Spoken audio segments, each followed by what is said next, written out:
Good evening, Bahamas. Coming up in our news tonight. There will be no NHI salary tax for now, according to the Minister of Health.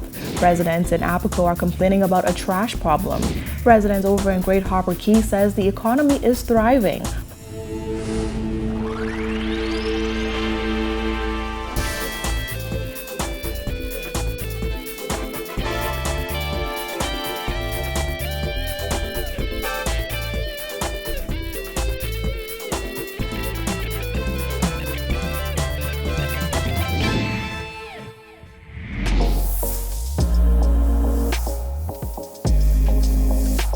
Our news is brought to you by Alive.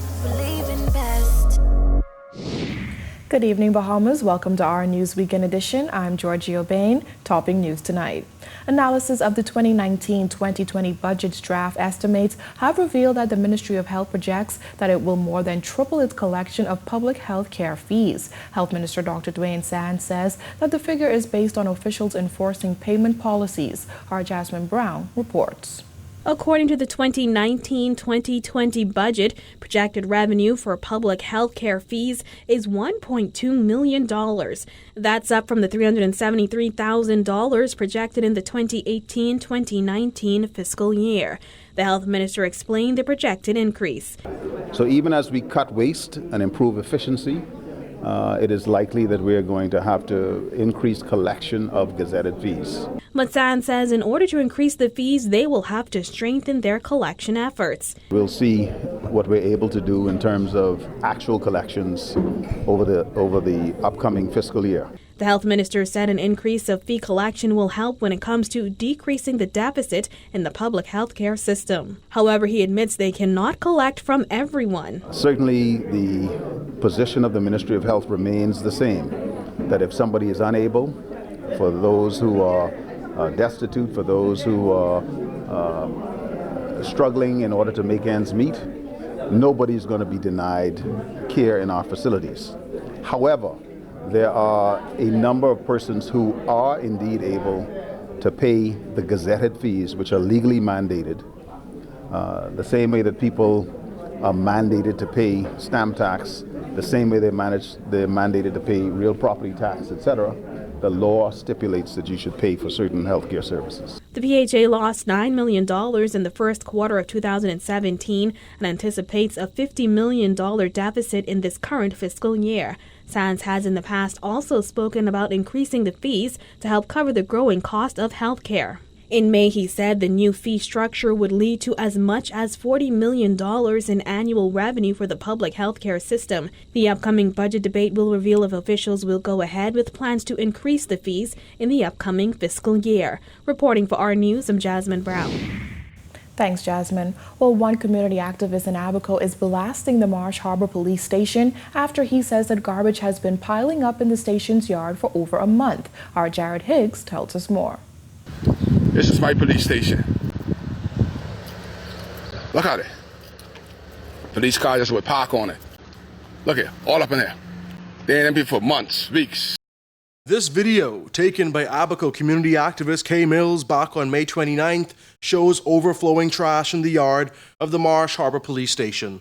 Mills says the trash has been overflowing for more than a month, and with the police station just feet away from the waterfront, he complained that trash can blow into the pristine ocean. It's the waterfront, and you know where it's blowing? Across the street, because the wind is blowing that way. See how the sailboat tail that way? It's going all into the water.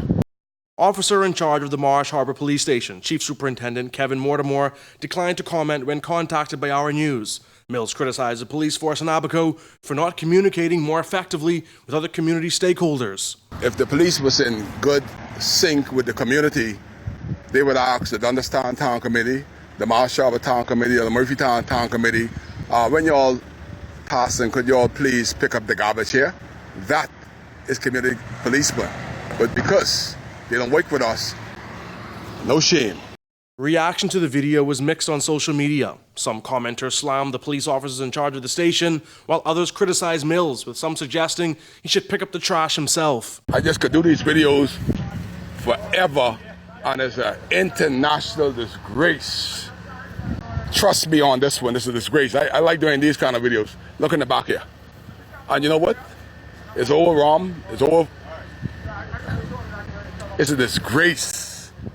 But this video gonna get it pick up, After the video emerged, a cleanup crew cleared the site over 2 days. Reporting for Our News, I'm Jared Higgs. Thanks, Jared. Well, residents over in Great Harbor Key in the Berry Islands say life is good for them, boasting that the island has 100% employment and nearly no power outages. They say while these are common issues that plague other islands, life for them is virtually free of those concerns. Our Jillian Gray reports. There is peace, joy, and happiness. That was the sentiment of most of the residents on Great Harbor Key, who said apart from needed infrastructural improvements, island life is a breeze. The chief counselor for the island even boasted that the island does not have an unemployment problem. In Great Harbor Key, in the Berry Island, living life is very good. Get good fresh air, seafood. Everything is right here. It's like 100% employment. Who's not working don't want to work, trust me. And sometimes you just can't find fellas to work. But the economy's been good for a long, long time. Over the past few weeks, electricity in Bimini, Abaco, and in New Providence has been spotty, with outages plaguing residents almost daily. However, residents on the small key in the Berry Island says that's not their cry. They even applauded workers who usually keep the lights on even with failing equipment. Not really. It's very bad. You have and they have some work to do. So I frequent Nassau basically every week. I be in Nassau. Hell no. We don't do power outage. Our guys here, we got local guys here who man the power station, and they've been doing a good job for a long time. Sometimes we down to one generator, but they keep it going. The introduction of value-added tax last year was met with criticism as residents across the country complained that the tax would adversely affect some families, while businessmen Lee Butler and Lawrence Rolls said dealing with VAT simply comes down to better budgeting. The wall is kind of high, but that's something what we have to live with. Just have to control it. Your money the best way you could. Listen, nobody want to pay taxes. No matter where you go. Remember Jesus and Mary and Joseph? They didn't want to pay taxes, but they had to, right? But listen, the state have to operate. And if you look at it logically, we've been getting away with not paying taxes for a long, long time. So, hey, I don't like to pay taxes, but I understand you have to pay to pay. So if you want the road fixed, you want the airport done, the government have to keep have to tax you. Just can't keep giving free because basically customs can't run the whole country. That's what it was doing it for years. So you have to pay taxes. I mean, it's a bit high, but I understand. Reporting for Our News Weekend, I'm Jillian Gray. Thanks, Jillian. Well, the Central Bank of the Bahamas has formally launched its pilot project in action for Project Sand Dollar, the country's first digital fiat currency. Our Kyle Joaquin tells us more. The pilot project will first be rolled out in Exuma before extending to other family islands, according to Central Bank Governor John Roll, who said engagement with the community and key stakeholders in the payment system space will begin almost immediately. However, it will be some time until the central bank digital currency will be ready for use by consumers. Roll said the digital fiat currency will take the form of a digital wallet, also known as an e-wallet, that will be accessible through a smartphone application. For one thing, we want to make the cost of concluding electronic payments lower. We want to reduce the cost of concluding electronic payments for the average business as well as the average consumer. So that is very important. We believe that is a way to also increase the willingness to accept payments electronically. A digital wallet is a system that securely stores users' payment information and passwords for numerous payment methods, giving users the ability to complete purchases easily and quickly with near-field communications technology. There is also a plan for a card similar to a credit or debit card, containing the same information. This technology, according to Roll, is very important because it lowers the cost of concluding electronic payments for the average business as well as the average consumer. We're looking at improving the regulatory framework, not just for this, but also for the financial sector generally, so that once individuals go through the proper process of enrolling in financial services through a provider, a licensed provider, they can have easier access to establishing relationships with other banks and financial services providers. So one of the definite goals of Project Sand Dollar is that for those who go through the process of enrolling in Project Sand Dollar, that the regulatory system will make it easier for them to establish banking relationships electronically from remote locations in the Bahamas. According to its CEO, Inzia Limited has already started to scope the work required to implement the infrastructure for the central bank digital currency. Through Sand Dollar, we will demonstrate to the world how CBDC can be used to empower true financial inclusion. We want to move past the conceptual ideology of financial inclusion to practical on-the-ground implementation. Furthermore, in keeping with our people-first focus, we intend to provide and encourage opportunities for local banks, Bahamian small, medium-sized enterprises, entrepreneurs, the opportunity to create new products and solutions around CBDC to help foster widespread adoption and economic growth. For Our News, I'm Kyle Joaquin. Well, thanks, Kyle. Still to come on Our News, we take an inside look into the life of being disabled. That and more after the break.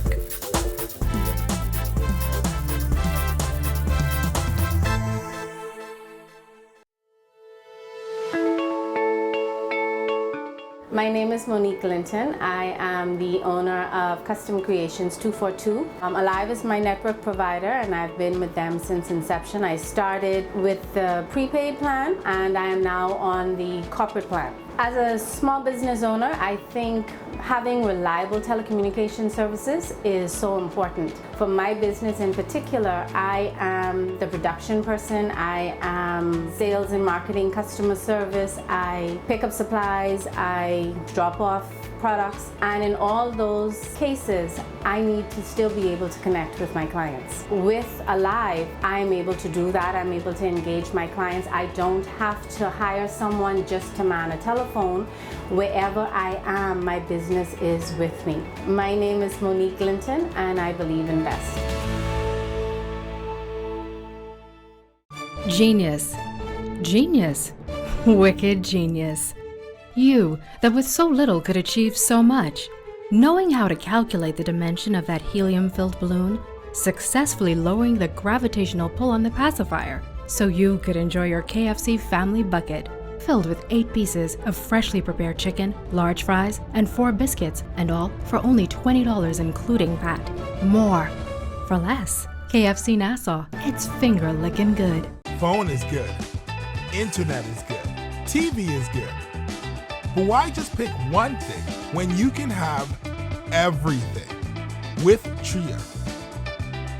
Only $99 a month gets you phone, internet, and cable. That's everything you need for $99 a month. Ask for Tria. Call 601-2200 or email residentialsales@cablebahamas.com. Rev, you and us together.